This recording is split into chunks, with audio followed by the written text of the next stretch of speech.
Hello, everybody. All right, so let me just share this to Dana. Hello, everybody. All right, so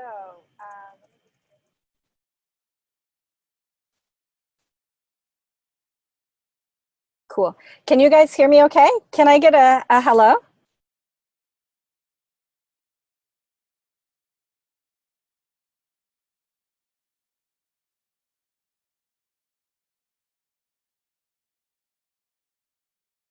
Hey. What is up, everyone? Okay, I'm going to share this to rapid fire on a group. Okay, because this has been the theme for this week. So copywriting secrets. And this is just waiting for Dana to join. Secrets with one of the world's best. So I'm super excited about this live, guys. And I'll do this in ad hacks as well. And let me just message Dana to see if he got it. Okay, cool. So there's an echo. Can you guys hear me, or is there an echo?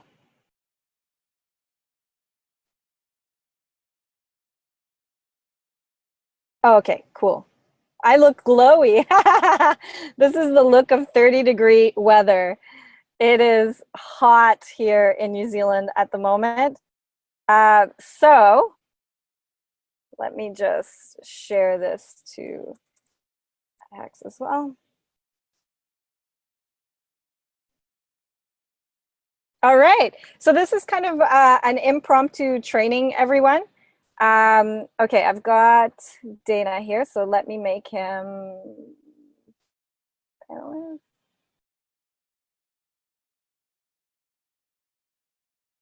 Hey! Hey, can you hear me? Yeah, I got you. Can you hear us? I can. For some reason, it's not letting me do video though.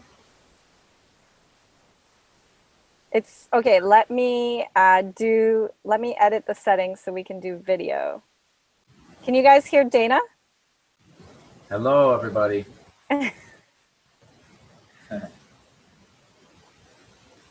Can someone just confirm that you can hear him? Okay, so settings.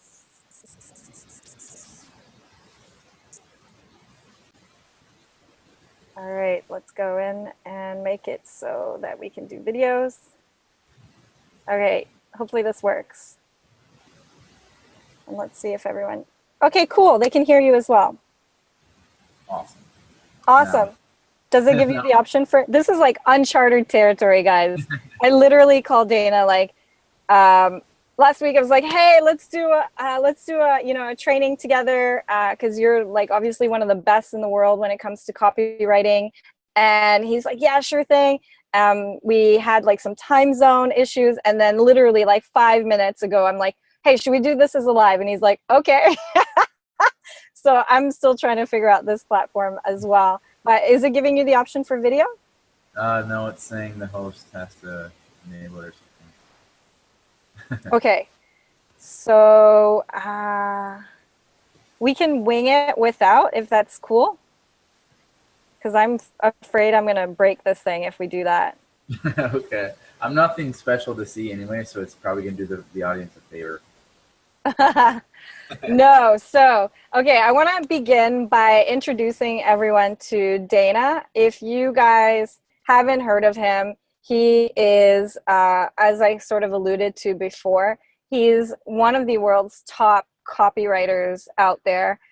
He's written several books, including the Dream 100 book, which is like a high-ticket book, Conversion Secrets Mastery, which had a preface with Russell Brunson. And then you also published another one, High Ticket Book Secrets, right? Yep, you got it. Cool. And one of the reasons why I wanted to bring Dana in this training and have him chat to you guys is that when you are a Facebook marketer and you're working with clients, or you're just trying to run your own business for that matter, so maybe you're trying to sell your own coaching program, consulting programs, online programs, really, for me, if you've ever listened to my story and my journey, and in fact, I did a training about this like 2 weeks ago around where I went wrong when I first tried to launch my online programs. The breaking point was when I really nailed that copy messaging, essentially. It kind of was like the be all and end all. And as I'm working with some of you guys, I will tell you this time and time again, spend some time on this, because if you get that wrong, nothing really, it doesn't matter how fancy your upsells or trips, all of that stuff. It doesn't even matter how amazing your program is if people cannot connect that to the solution or the problem that they have in their lives. So I wanted to bring Dana on here because I'm honestly not an expert copywriter. It's almost kind of intuitive to me, only because I've done it so much now. So it's coming out of experience. And so sometimes when I try to train you guys or tell you guys how to do it, it's difficult for me to do that because I don't actually, it's not like a set process that I have. So what I'd like to do is have a conversation with Dana today and have him share some of his processes and tips and experiences. And hopefully this will help you guys with your own business and your own copywriting. Before we get started though, can you just, this whole goat farming thing is really tripping me up. Can you just like give a little short intro of yourself and what that's all about as well to everyone? Sure. Well, first of all, it's a pleasure to be here. Thank you so much for having me. Yeah, so Kat kind of laid it out. I do the copywriting thing. Probably my most recent project was I wrote, a lot of you guys are probably familiar with a guy named Russell Brunson. I spent 3 days with him doing a bunch of copywriting for him, so that was a lot of fun. Do a lot of awesome stuff. So the best part, though, is the goat farming thing. So I kind of am known as like, I call myself the world's best goat farmer. So I'm a 12th generation farmer, which if you trace that back as far as, lineage goes.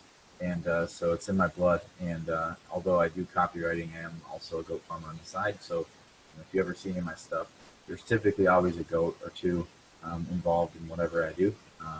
So yeah. Awesome. So how did you kind of get started in, like, this is not, like, you're not born an expert, right? You don't come out of your mama's womb like, hey, I'm a copywriting genius all of a sudden. So how did that sort of process happen for you?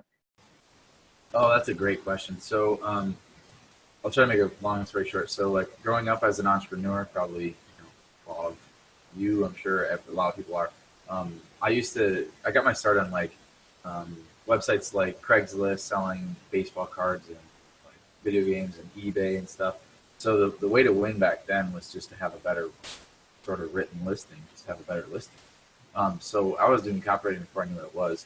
And then I got into college and I found myself about 20 years old and dead broke.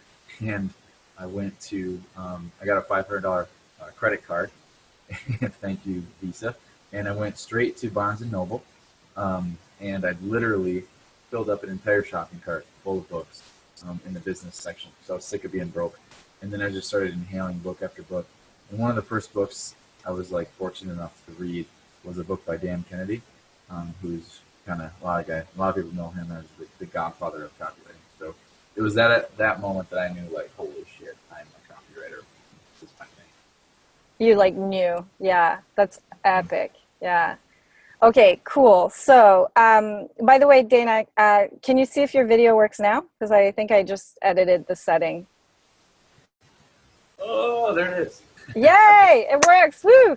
And also, if you want to see the comments, because people might be asking you some questions, I'll read them out as well. So we're live on the Cat Howl page. Just people are saying your volume is a little bit low. So I don't know if that's on my end or your end. Hopefully everyone can hear him. Hey! Yes! Awesome. Cool. All right, so let's kick into the juicy stuff. So basically, Dana was saying like he was selling stuff on eBay, and of course, part of any sales process is your pitch, right? Your copy, especially when it's online. And then he picked up a Dan Kennedy book, and he knew he was a copywriter. So if you guys haven't checked him out, make sure you do check him out.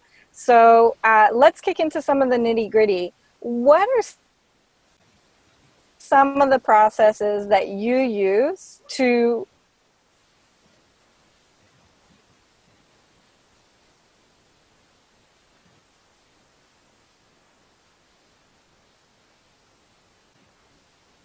put together really solid direct response? Can you hear me, Dana? Okay. Yeah. Yeah. I got everything up to what do you use to put really solid direct mail, direct something. Sales copy, like solid direct response or sales copy together. Okay, awesome. So I always start here. So 90, in my opinion, 90% of copywriting, honest to goodness, has nothing to do with copywriting. So I actually say that I'm not even a very good copywriter, and I know that's shocking, right? The 90% of good copy has to do with research, okay? So I'm actually like a really good researcher, because at the end of the day, if you don't know what your prospects, leads, customers, patients, clients, whomever, if you don't know what they want deep down, it doesn't matter what words you choose, right? It's all about research. So I say, like, if anybody's ever staring at a blank screen or doesn't know what to write, you just you don't have not done enough research. And it's glaringly obvious to me when I see people talking about their struggles with copywriting. 9 times out of 10, it's because they just haven't done enough homework.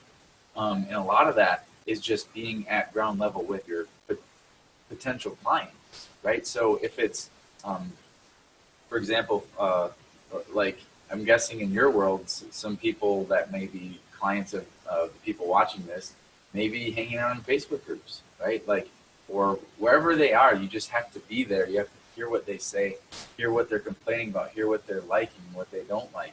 And then the more you do that, the more fuel you have when you write. It should just flow out. So that's like the first step.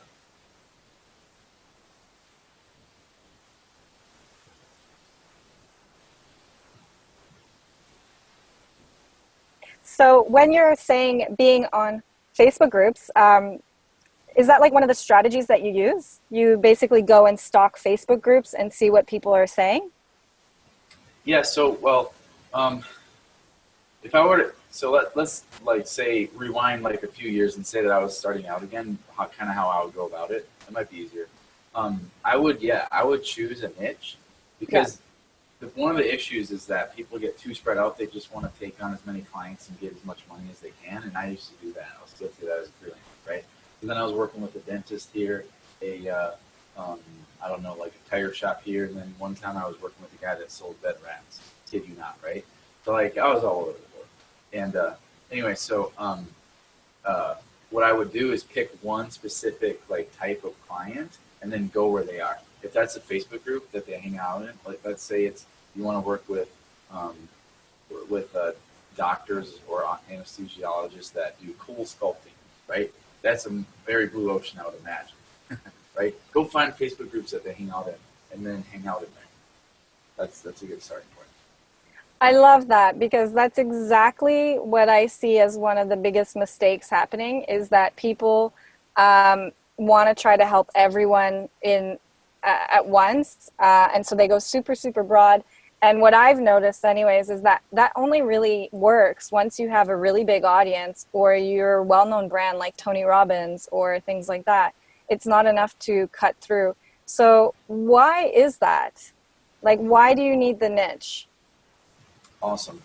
So to me, having gone through this as a freelancer, a fellow freelancer, just copywriter instead of agency, whatever, number one is you can focus on a certain type of person so you can communicate to them. But number two, like, you're building a portfolio, right? So like, all of a sudden, like all your assets you've built, you can use that again for the next client because it's completely relevant because it's in the same exact niche, right? So, I mean, my stuff may be a little bit different. My assets would be like templates and stuff that I'd use. But I'm sure there's assets that you guys use in what you do. And then I think possibly the most important part of it is, you get results from people, you get testimonials from, right? So let's say you're targeting a doctor that does cool sculpting. Well, geez, what's the biggest sales tool you could ever use to get another one? Is a previous one that's worked with you that speaks that language, that is that person that can vouch for you. So if you're all over the board, what will happen is you'll have a doctor vouching for you, but then when you go take that and you present it to the tire shop, it just doesn't mesh. Yeah, so good. So let's say you've decided to work with a doctor in cool sculpting, whatever, and you find out that there's a forum and they're talking about things. What are you looking for your copy and for your sales? Like, what are you fishing for? Oh man, that's a good question. So I want to know, first of all, like what their style is of language. So specifically for copywriting, so if it's a doctor, I might use words that I wouldn't use talking to my friends, honestly, and certainly not the fellow farmers that are my neighbors, right? So that's number one, is like getting the lingo down, because you can blow in copywriting, you can blow it by using like just one wrong word that they just instantly know, nope, you don't understand this because you should have never used that, right? And it doesn't necessarily have to do, it also has to do with language, like, dialect, what you guys say, how you spell the word favorite may be different than how we spell it over here. Or another thing is, in the United States, I get made fun of a lot. I make fun of myself. We are just obnoxious when it comes to our ads, advertising, and our selling, right? As compared to many other parts of the world. But specifically, like if I was hanging out in that group of doctors with cool sculpting, I would want to know everything I could about cool sculpting, right? Like I would want to be completely in understanding what they're talking about, the words, the lingo. And then the good position you're in, though, is that if you're going to work with them and then create a system for them to attract leads in their business, is you can connect the dots, because they're stuck in a technobabble of being a MD or a PhD, whatever they have to be, to like understand the technical side of it and the feature side of it. But you can connect the dots because not too long ago you were probably not an expert in it like you are now. So you can connect people who aren't experts with the expert and bridge that gap. And that's a serious need for people if you look at it that way. Yeah, that's really good advice, guys. And that's probably something that I've never really talked to you guys or brought up before. And that is learning the language. And yeah, I think it's like the style, what you were saying, right? The style in which they talk, the lingo, the words that they use, and that the one wrong word can throw the whole thing off if you use the wrong word here. So you've gone into a forum and you've studied how they speak, their mannerisms, the lingo, the words that they use. What are you going to do then? All right. So what's the end goal? Are we looking to land them as a client? Yeah, we're looking to land the cool sculpting doctors as clients. Okay, cool. So if we're going to leverage that group then and try and get clients out of it, we got to go give value somehow, right? So, and establish that we know what the heck we're doing. So if I'm a copywriter looking to go get a client in there for my copywriting, I'm going to go drop copywriting nuggets for free. Like the best way to get clients, I promise you, and you know this, I promise all of you, just reassuring. I'm sure Kat's already taught you this, but it's to just give without any expectation of anything.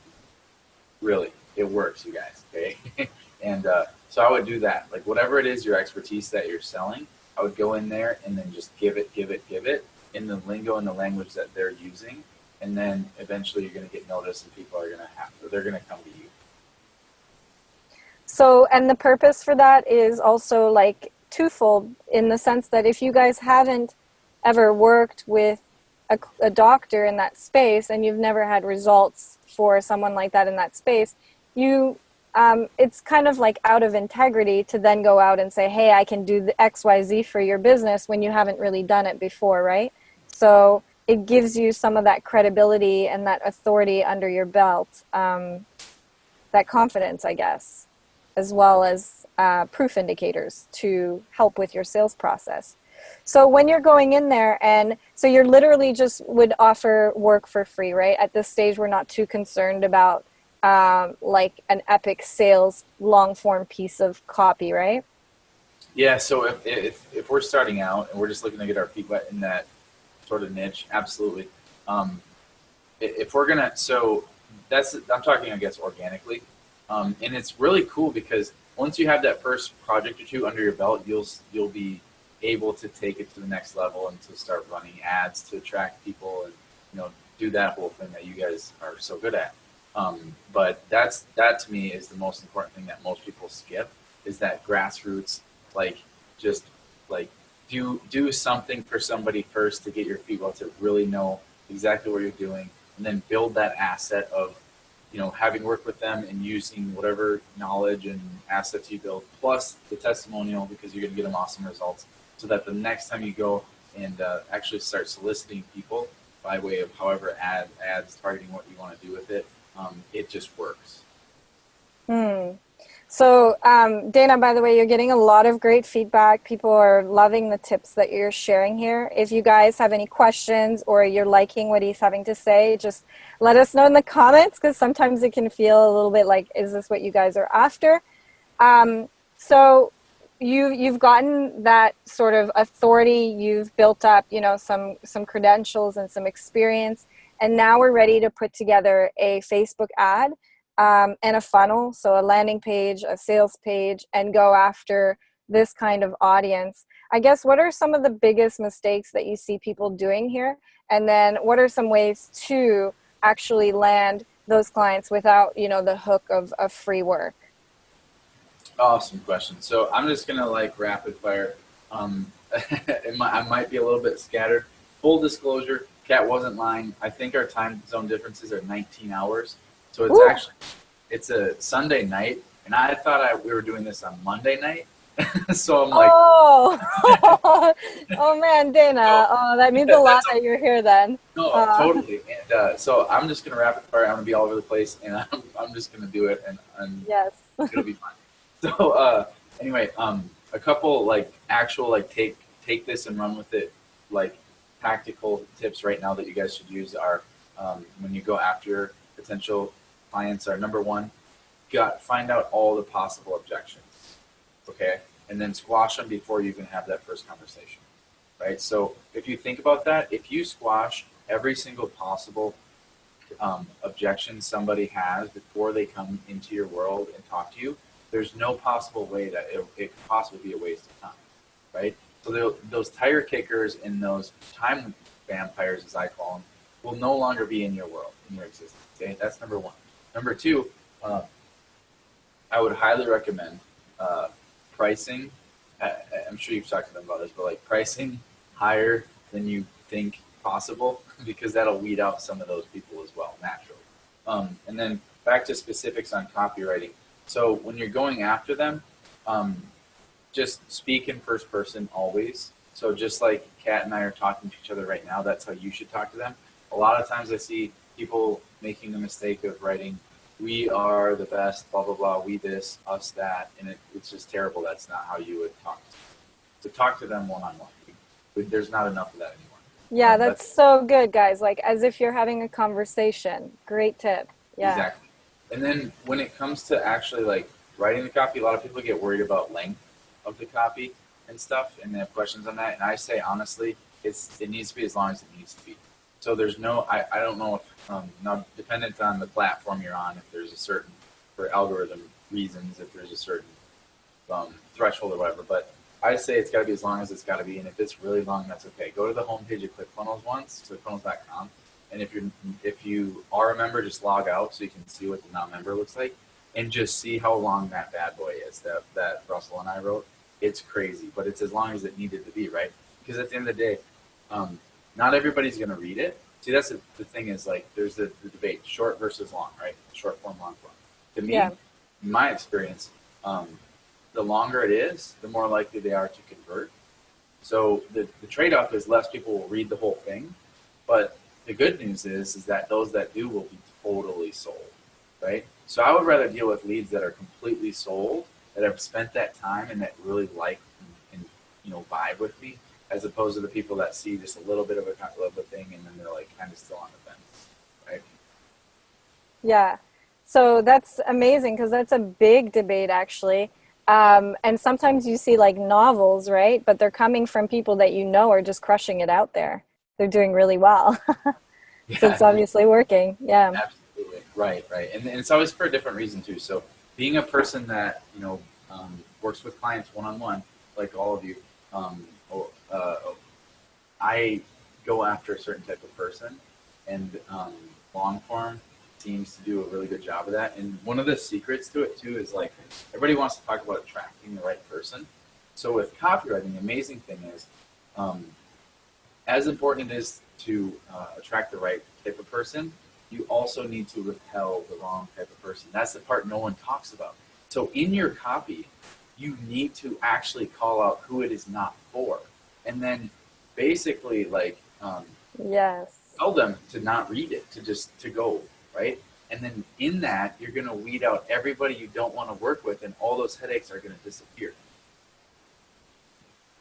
It's like using your copy as your gatekeeper, right? Like protecting 100%. Your time. Yeah. Absolutely. Yeah. So when I put together copy, I have this funny little process that I do where I usually map out my persona, and what I'll do is I'll map out like their pain points, their wants, and then like their objections. Their, I think I have to do this and I don't want to, or I feel like it's going to cost a lot of money and and then I also add in like proof indicators, results that I've gotten myself or that I've helped others achieve. And then I'll literally just copy and paste all of that into a Word doc and then start to weave it together. Rather than trying to sit down, and I get stressed out with the idea of like trying to write a book because I don't even know where to get started sometimes. So what is your sort of process when you write like a long form piece of copy or any copy? Oh, that's such a great question. So I have it, it's in my book that I don't have, but I have it here on my phone I just found. I literally have created, after doing this for dang near a decade now, literally like a 4-step process that pretty much will hit anybody where they are, and that you can pretty much use total clarity on how to go after people and sort of just kind of mold it from there. So if that's cool, I'll just give it to you. Yes. Yeah, we'd love that. Oh my God. Right. So, okay. So there's basically 4 stages of the buying cycle, and it's very similar to marriage, right? So like you don't ask, marriage. Is that what you said? Okay, yeah. Cool. Right. So you shouldn't hopefully ask to get married on the first date. And if the person says yes to that, then they're probably not right for you anyway, right? So it's very similar with getting clients. So the first stage is like ice cold people, right? Who've never seen you, heard of you, they don't know who you are. Now, what I see wrong all the time on Facebook, is people go after them in a certain way that I'll show you in a second that is completely opposite of what they should do, and they just turn them off and just waste. So what you should do when people are ice cold to you, so I call them stage 1 out of the 4, is you should go after their fear, hope, and loss. Okay, so I discovered this. I had a mentor fly down from Canada. He's one of the I think he has the biggest chiropractic practice in all of Canada. It's insane. And anyway, so he says one of the secret sauces, I probably shouldn't tell this, but when a prospective patient comes into their office for the first time, they're cold to them, right? They get wrecked. Okay, so when they come in there and they get their diagnosis or whatever, they get completely wrecked, and to believe, like, like they get Like pointed out. physically? Like no, like they'll take an X-ray and they'll show how jacked up their body is. Oh, right. Yeah, yeah. Yeah, all their like pains that they're having, and how like if you walk out of here without taking this treatment, which you're sure able to do, you're gonna be in trouble, right? So they kind of wreck them, right? So that's like stage one. How do you get someone's attention, especially on Facebook, all places? If I'm scrolling through and there's an ad that says like, Dana, your goat's gonna die if you don't do this, these 3 things, I'm like, whoa, stop, hold the phone, everybody, like, so. So what I mean, everybody's probably in a different niche, but like whatever your niche is, think of all like the potential bad things. I don't mean to be cynical about it either, but that's what gets people to stop, especially when they don't know you, right? So that's stage one. Now stage two, and you can the secret sauce here is you walk them all the way through the 4 stages, and you're as you know, but So you can find them though at each stage. So stage 2 now is if they're so let's say that they are aware of the problem, right? So they know that this is a potential problem. Dana knows your goat's going to die if you don't, blah blah blah, right? So here we have to hit them with curiosity. Okay. So what's happening in this stage is they know they have a problem, and now they're starting to seek out different solutions. Okay. So an easy example of this is like weight loss, right? So stage 1, they're cold. We have to let them know you're probably going to die if you stay overweight for the next 20 years. You're going to die, right? That's like just that would be how we get their attention. Stage 2, okay, I'm going to die if I don't change something. So now they're looking for, they're curious. They want to know what their options are. They're looking at a doctor. They're looking at a nutritionist, a supplement, a treadmill, a workout plan, a gym What membership. the solutions are, yeah. Exactly, but all the different types of solutions. Not just one, like all the different ones. Okay, so that's where we're going to hit their curiosity. And we want to specifically reveal weaknesses of potential other options, right? So if we were a treadmill seller, we would want to talk about how, the treadmill is going to be a better solution than a nutritionist or a workout supplement or all the other types of solutions, right? All right, so that's stage 2. Now we get them warmer and they've started to kind of settle in on a solution. This is going to be stage 3. So now they're deciding, if we're the treadmill seller, I think that's what I said. They're deciding which treadmill to buy. Okay, so now we have to showcase that it's specifically for them. Okay, so let's say that we're targeting women over 40 with our treadmill. We made a special treadmill. Let's say it's pink, and it's like lighter on the joints, and it's now bulky and all that, right? Like we're saying, this treadmill, ladies, this treadmill is literally made for you. You can go buy that other treadmill that's one size fits all. It's going to hurt your bones. It's going to look like crap in your apartment, blah, blah, blah. This is made for you, right? So we're getting close, right? And then stage 4, this is when we basically get them to swipe the card. This is where we introduce urgency and scarcity. Okay, so basically what this is they know they want it and they need it. They just need to buy it now. So maybe they don't have the full $2,000 up front. We have to figure out a payment plan that works for them, or whatever we have to do. So tactically what we do here is we magnify the urgency of the problem, and then reintroduce that our solution is there to solve it.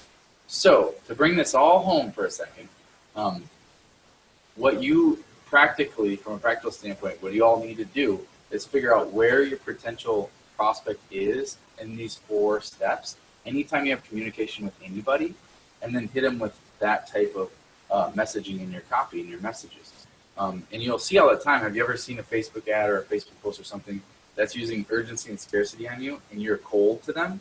Like I just saw an ad for something, and it said, oh, there's only 10 left.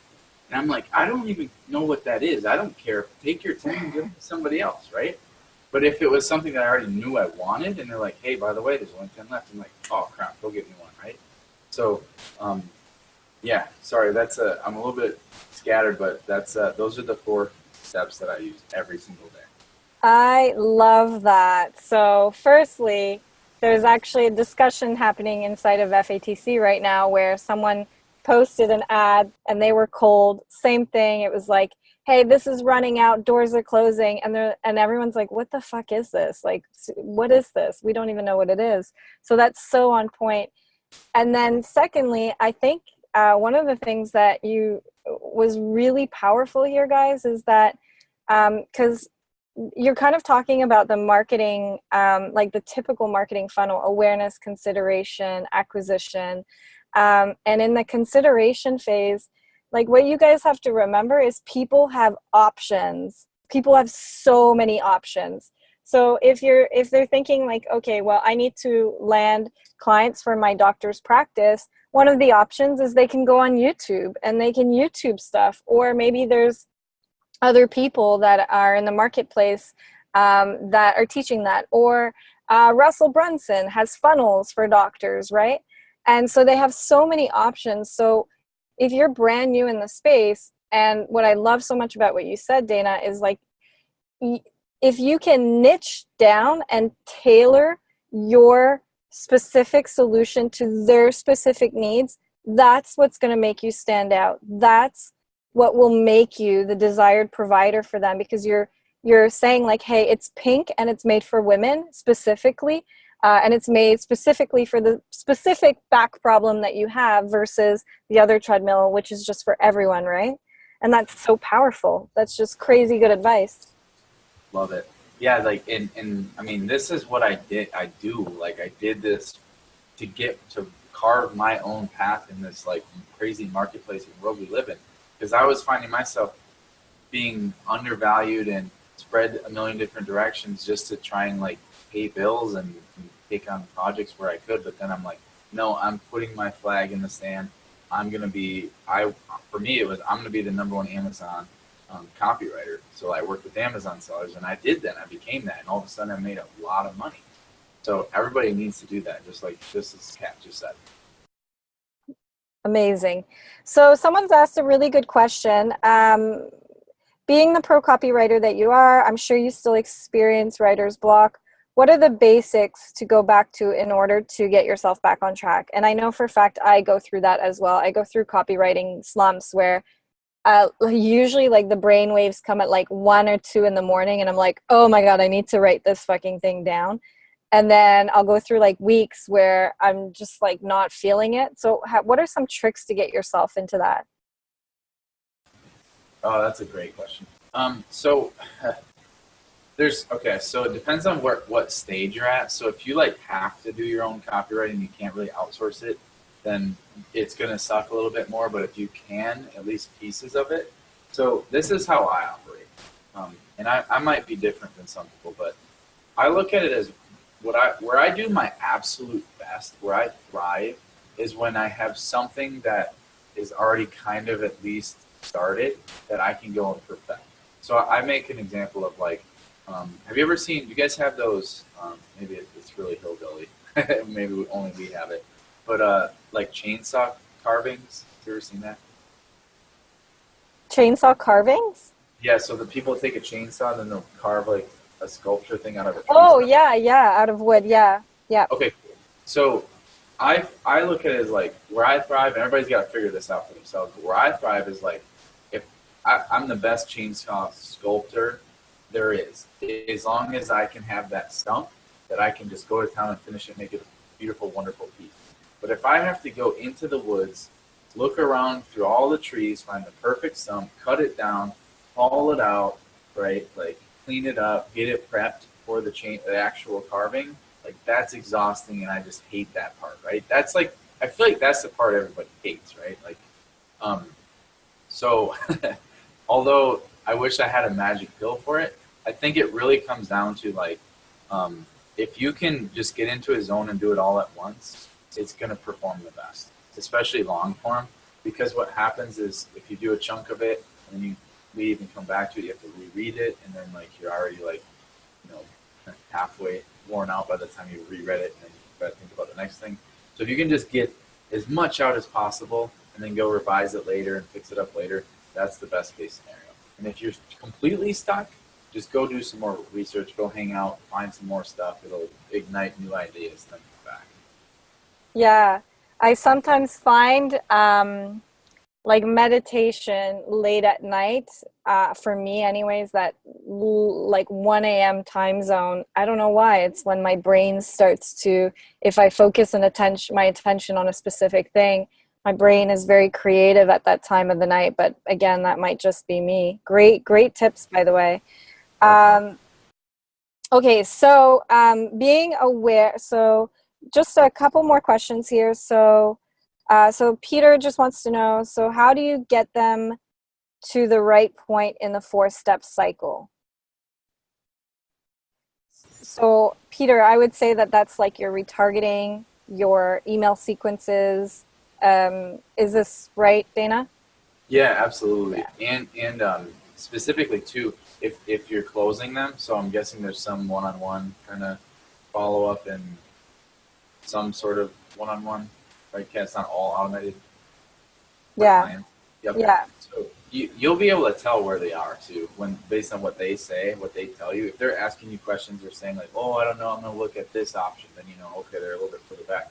But if they're like, "Yeah, that sounds pretty good," and then they don't give you money, you know, they're in stage 4, right? Um, so They need urgency. exactly. Oh, did you guys get that? That's like sales magic, sales closing magic. You can tell on the call which phase they're in. And then you talk to them with what they need to hear in that stage. No more are you saying, "Hey, so do we have a deal?" When they're in stage 1, they're like, "A deal for what? I don't even know what this is. I don't know you," right? Yeah. And vice versa. If they're ready for the deal, stop talking and take the deal, right?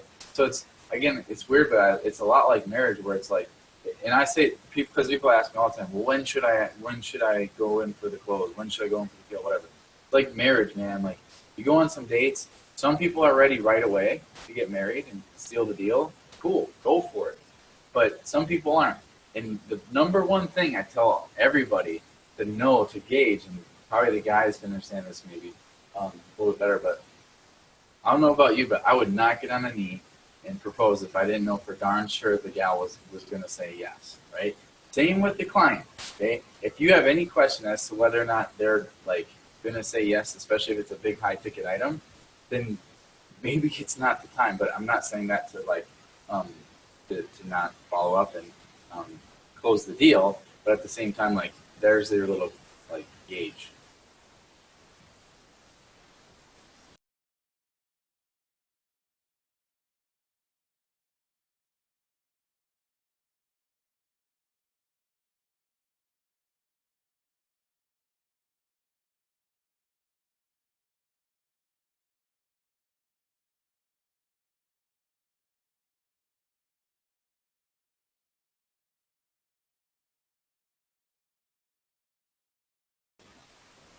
Uh-oh, Kat, are you there? Crap.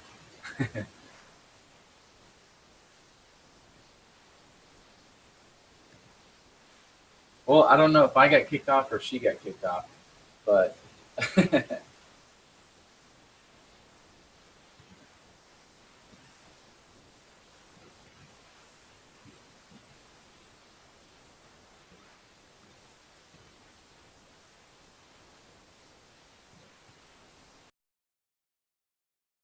okay. Well, people are saying they still hear me, so crappy news for maybe she said the sheep were getting aggressive out there, so maybe the sheep took over the internet ways. I don't know. But we're just going to keep rolling for a little bit here, and hopefully Kat can jump back on. So what questions do you guys have? I could sit here and babble all day long, but I want to just make this really relevant for you all, so I can see your comments coming in. What questions do you have off the top of your head? And as you guys ask those questions, I'm going to sneak in one more really good nugget for you. You guys want another nugget?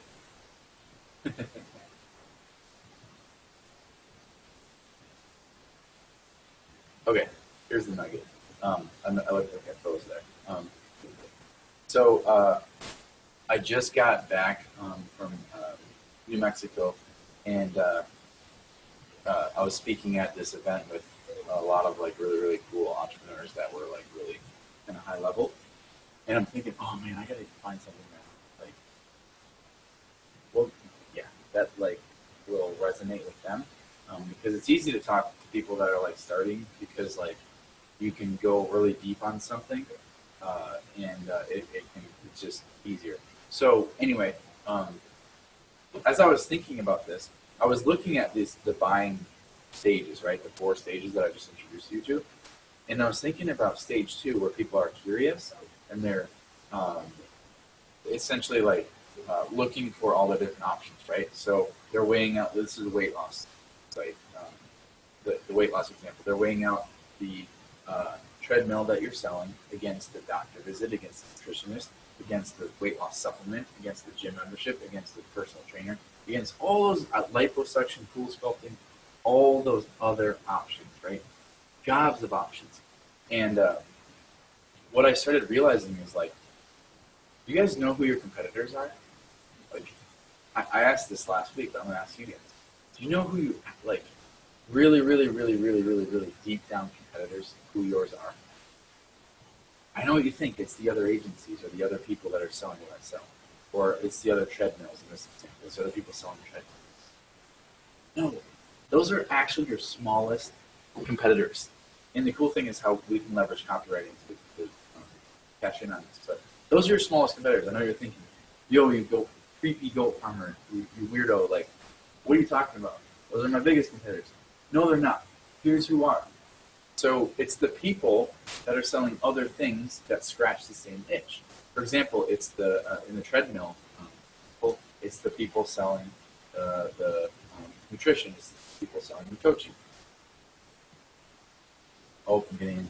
We got cats trying to come back in here.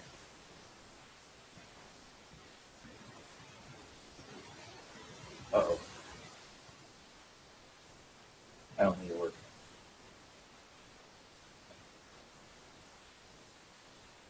Okay.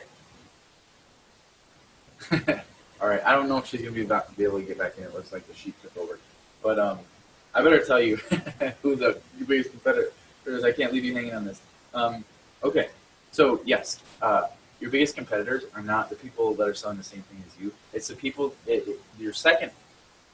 They're not even. Now I introduced you to the people that are scratching the same itch, right? That sell things that scratch the same itch. Those are still not your biggest. That's your second biggest. Think about this first, okay? 100 people visit your ad or your funnel or whatever thing you have going on, right? You get 100 people that visit it. Out of the 100, how many people are going to convert? Maybe if it's really good, like 30, maybe, right? More likely 10 or maybe 5 or less, especially if it's cold, it's more like less than that. So out of the 100, I was thinking like, okay, well, where are the other 70, 80, 90 people going if they're not converted? And then I thought about it. They're not going to our competitor, right? Those 100 people, if 2 of them convert on my offer, the other 98 are not going to the competitor, right? So the other 98 are going somewhere else. They're going to, some of them might go buy the other things that scratch the same itch, right? So maybe a percentage, maybe 10 of them. I can't imagine more than that. So where are the other 80 going? Right? Where are the other 80 going? What are they doing? And that's when I realized, holy crap. I got it. This is where they're going. This is what they're doing. The vast majority of people, your biggest competitor, is people doing nothing. Think about that. Right? Think about that for a second. The people that are saying no to your offer, right? Do you think they're going and running over to the other agency and hiring them immediately? Probably. Do you think they're going in, going to go buy a course to go figure it out on their own right away? Probably not. They're probably going to sit around and be indecisive, right? And say to themselves, oh, I'll probably be able to figure it out. Oh, I'll be able to do it on my own. Oh, I'll probably, I'll try this other thing and then I'll come back to it. Right? It's crazy, but it's true. It couldn't be more true. And when I figured that out, I'm like, oh my gosh, like, this is it. And I've been doing that. I've been doing that, testing it, proving it, and it's amazing. So what you need to do from a practical standpoint is in your copy, right? Who's your biggest competitor? Them doing nothing. Throw rocks at that. right? And it's so much more tasteful too. Think about that than throwing rocks at your actual competitor, right? Now, there's a time and a place for that, but in you know how it gets, right? It becomes just nasty wars. But it's so much better if you can throw rocks at them doing nothing, right? And in the process of that, you weed out who you don't want. So that's a huge nugget that you need to use in all of your content. Man, I love you guys. You guys are awesome. So I can hang out here for a couple more minutes here and answer any specific questions you guys might have. Let me see how I can.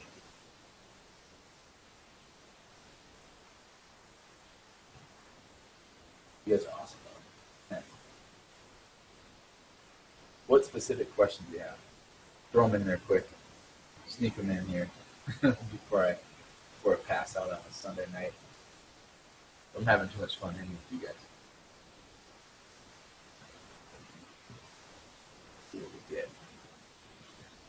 It's showing me like I'm not like the admin, so I can't like scroll through them. So you have to paste them in. I'm sorry if you've already asked. Can you paste them again? Book recommendation for newbies just starting out. Yeah. So Kat actually is going to get you a link to one of mine, and it's going to be really good. How do you throw rocks at nothing? Okay, and then I have another person. How would you lead your copy to attract a person to nothing? Okay. Oh man, questions are coming in. The 4 stages. Arthur, Kat's gonna have a link for you. You get that to her. You guys have this flat out. You have to get it. Okay. So how do you throw rocks at somebody doing nothing? Okay, let's imagine what your people are asking for example of throwing rocks at doing nothing. Okay, so let's say you have an offer of you're gonna take over their social media, right? Let's say that you want to take over that. Now, them doing nothing doesn't mean that they're just gonna go sit there and twiddle their thumbs, right? It means they're gonna keep doing what they were doing before. That's the equivalent of them doing nothing. Okay, that's what I mean by that. So you have to throw rocks at what they're doing and going to go back to doing. Okay, so them doing nothing means you can. So in the context of them not taking your offer, right? Them doing nothing on your offer. So basically, it's like, hey, and look, I know you've probably read some horror stories about Facebook agencies or social media managers, blah blah blah. But at the end of the day, we are different. And if you don't take this up, if you don't at least try this, right, what's going to happen? You go right back to spend hours every single day, multiple hours, tens of hours, dozens of hours every single week, managing your social media or trusting somebody else to do it who's bad at it, spending money on them to do it. So you see how instantly we're just throwing rocks at what they're already doing. We're also kind of wrecking them in the same process. It's awesome stuff. Let's see. Somebody asked for like an example to get real estate leads. All right. I don't know if you mean, are you trying to work with a realtor, or are you trying to get leads for the realtor? If you're still on, can you differentiate what you mean? And I'm really sorry. I don't know why, but it's not letting me scroll through the comments. I can only see the newest ones. Maybe I'm just an illiterate dope farmer. I don't know. But if that person with the real estate question is still there, why don't you throw it back in? If anybody else has a question, throw it in there real quick so it can float up to the top.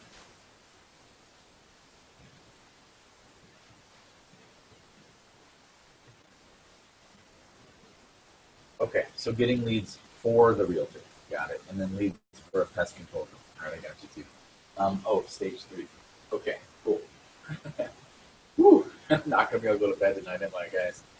You guys are awesome. Okay, so let's get leads for the realtor. Okay, stage 1. Wreck. Okay, guess what? If you're not... So let's assume we're looking for somebody that wants to sell their house, right? Well, let's say that it's a person that already has their house on the market and it's been on the market for 30 days, right? Well, guess what? We need to wreck them. How can we wreck them? Well, House, I can see the headline in my head. House been on the market for more than 30 days. Do the math. Here's your holding cost every single month, right? It doesn't sell. Okay, wreck them, right? So whatever like pain points they're going to have, specifically, I'll read this off to you. For those of you that get my book, you're going to have the exact template. It's pretty sweet, trust me.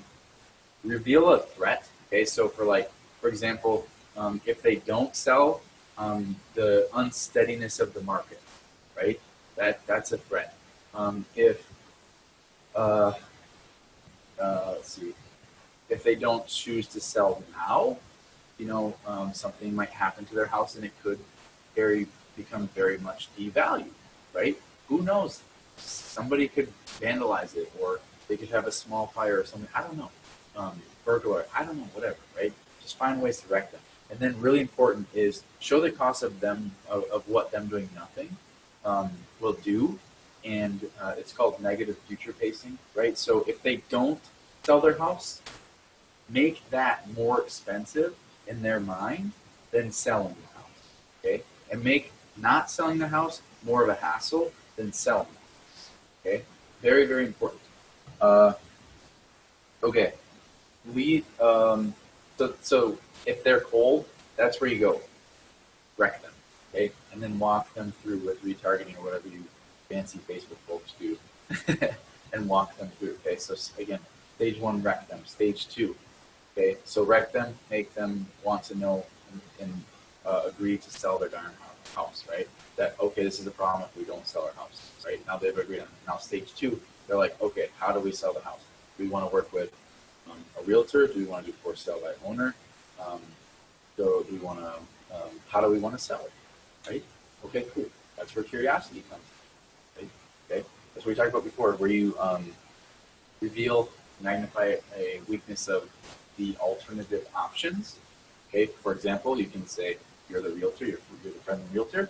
You can say, well, I can tell you, you totally can do for sale by owner. You're going to possibly make more money that way, possibly, even though 3% fee in America here, at least in this area, is not that much anyway to take care of all of the headache and hassle and legality of it. Also, there's been some super bad nightmare stories of people getting ripped off and then losing tens of thousands of dollars on the house because of that, or people showing up for showings that were just there to steal stuff. At the end of the day, we're covered by all that because we're a licensed realtor. We take care of all the paperwork, blah, blah, blah, right? Okay, so now we're like stage 2, we're weighing in on their actual option of why we should be the right option, and that is to work with a realtor. And then stage 3, it's why do we not just work with a realtor, but why should we be the realtor that they work with, right? See how that works? So that's where it's specific to them. So that's the treadmill for women. And somebody asked what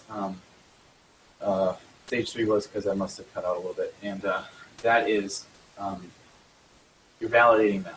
Okay, so you're basically saying this is perfect for you. So again, we have convinced them by wrecking them that they need to sell their house.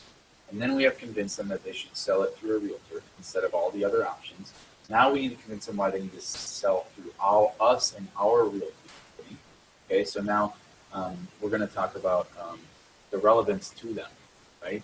So I've been selling houses in this neighborhood for 20 years. Whatever asset your client has that makes it specific to that person, use that on, okay?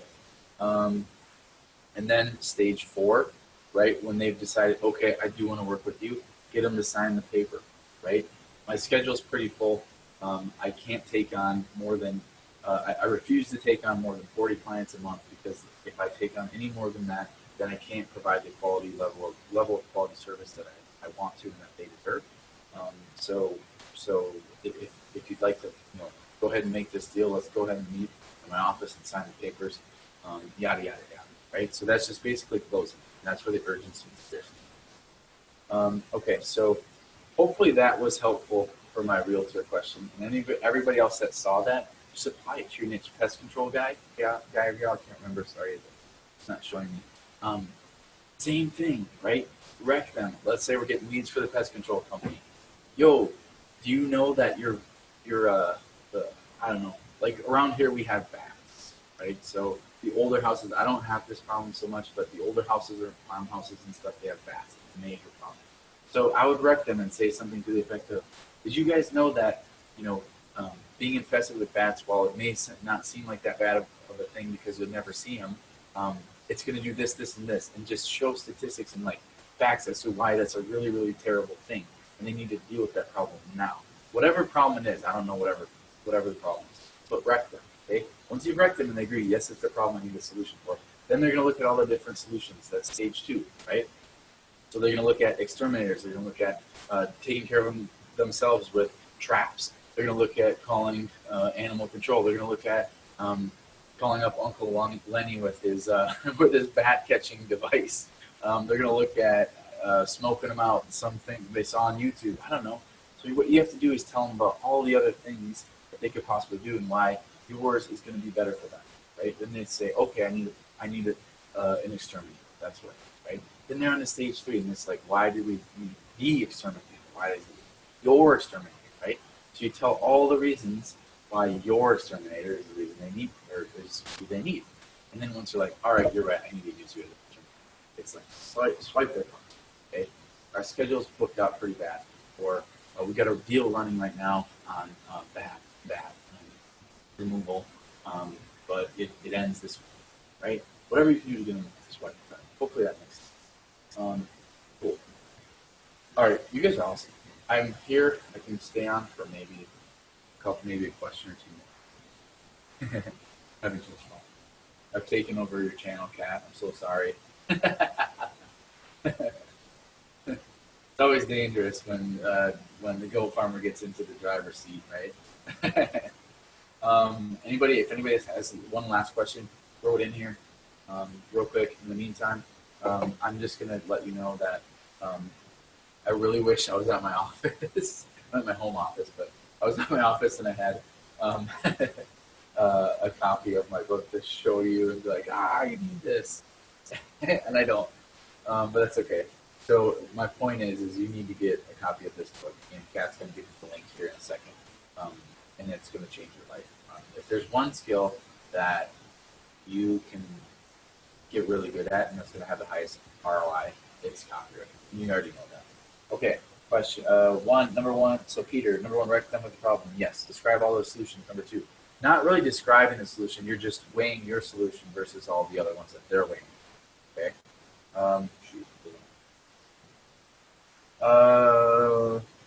What is key to say and not say in stage 2? Okay, so you remember we want to make sure we're repelling. So we're gonna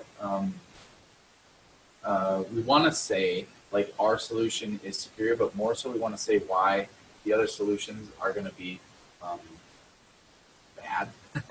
In other words,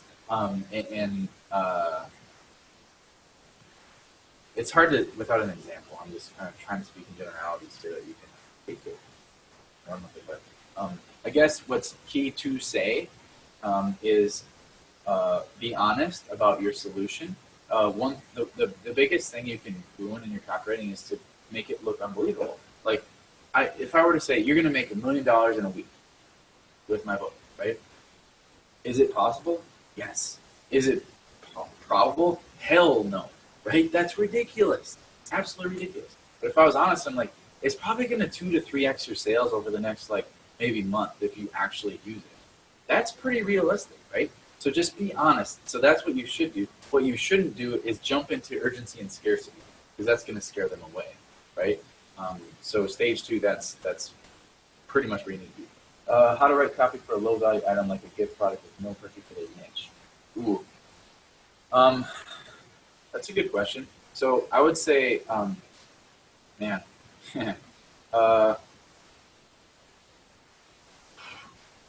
what's going to happen is I hate low priced things for this reason is people just price shop, really. And it's hard to combat that with your copy because people aren't really reading the copy, they're just looking at the price, right? So if it's not your item, Pinar, I hope that's how you say your name, and it's your clients or something, I would first thing I would say is hey, can we raise your price? And whenever you raise price, Ding, ding, ding, secret sauce. Raise value. Okay, throw in a little bonus. I don't care what that is. Domino's, you guys know Domino's Pizza? They just introduced carry-out insurance. Have you seen the commercial? It's where this guy grabs the pizza, gets it home, drives it all the way home, and then he slips and falls in his driveway. His pizza goes flying. And guess what they do now? They replace it for free. Well, guess what? They could probably charge an extra $1 now for each pizza because they have insurance. Right? So just add value, and it doesn't even have to be tangible. Domino's added a non-tangible thing, insurance on their carry-out pizza. That's worth something, right? Heck yeah. So insure the gift product, right? Give free lifetime warranty or insurance on it. Add 20% to the price. Cool. Now all of a sudden your value is here. Your price can be here. Imagine, right? And your copy actually will. John, Kat will get you a link to the book. It's like kind of a secret thing that I don't just let everybody put their hands on. You'll see why in a second. Okay, Peter, thank you for placing this. Okay, so stage 3. Sorry, I'm all over the place. Stage 3. I wouldn't go as far as saying trash the solutions, but I would say like you can gently throw rocks at them. And then more so, stage 3 is like they're set on the solution. Now they need to be set on why they need to choose your solution, right? So in the weight loss example, they already weeded through the nutritionist, the doctor, the gym membership, the weight loss supplements. They want the treadmill. They decide that. So they want the treadmill. Why should they take your treadmill, right? And again, we were targeting who? We were targeting 40 plus women. It's pink. It's designed for women. It's got special whatever just for women. You can go buy the other treadmills. They're not made for women, right? But you can know what you get if you buy ours. And then number 4, yes, urgency and scarcity. This is one of the most overused and like abused things I see in selling. So I really hope you guys don't take this the wrong way, but like do it tastefully and do it like in a manner that is believable, right? So don't manufacture it too much, like, and make it unbelievable, right? So like, for example, if you were selling a course, like saying, oh, we only have 3 left, like, oh, you can only give out 3 more username and passwords, and then what happens? Like your bandwidth is up, come on, right? Whereas like you can do things like you can take away bonuses, like, or you can raise the price. For example, like the pest control thing, they might take away. We had that. Remember, we were running that special for the bat extermination. It's going to go away at the end of this week when it expires, right? You see this stuff all the time. People expire stuff, and that's why they do it. You got to do that. So don't be afraid of taking a bonus away, or raising the price, or taking the offer off the table. You know, sometimes at some point, there's a saying: it's, you got to either shit or get off the pot, right? So at some point, they got to do it. Okay, cool. Anybody want to sneak one more last question in? In the meantime, make sure you get my book. It's going to change your life. It's going to change your business. I don't know. So I can like relate probably to some of you in that like I'm a grinder. I was a freelancer. I am a freelancer for the last almost decade now, and man, it's tough. It is tough, and if you can use these techniques, well, when you use these techniques, your life is going to be a lot better. Your business is going to be a lot better. Because guess what? You're going to be able to raise your prices. And the amazing thing is, you can make more money. Let's say you make $15 million. You can make $1 million, right, off of working with 1,000 people, okay, that pay you $1,000, right? So $1 million, what I make, you find 1,000 people to pay you $1,000. I don't know about you, but working with 1,000 people is a nightmare. Holy smokes, is that a nightmare? You can make the same $1 million by working with 100 people at $10,000, right? This is what I do, right? There's no way I could have worked with 100, excuse me, 1,000. There's no freaking way. Are you kidding me? No way. So instead I work with 100 at 10,000, or even it's way less than that. Some clients I make 6 figures on, right? So yeah. I would highly recommend using all of these strategies when you do your life change, your agency, all your business, everything you do. So just got to do it. So get my book. Make sure you get my book. I'm gonna Kat's gonna send the link out here in a second, and make sure you watch this again. Write down whatever you can from it. Throw it on your wall. I literally have all this stuff written on my wall. That's why I came back to mine so easily. Yeah, you guys are awesome. Really appreciate y'all. Thanks for coming. I gotta get out of here. I got some hungry goats, and I gotta get some sleep. But this sure was a pleasure. Feel free to check me out. But Kat's gonna give you a link to my book. And you guys are amazing, awesome people. Love y'all, and good luck. Keep grinding, and go get yourself some goats. All right, see you guys.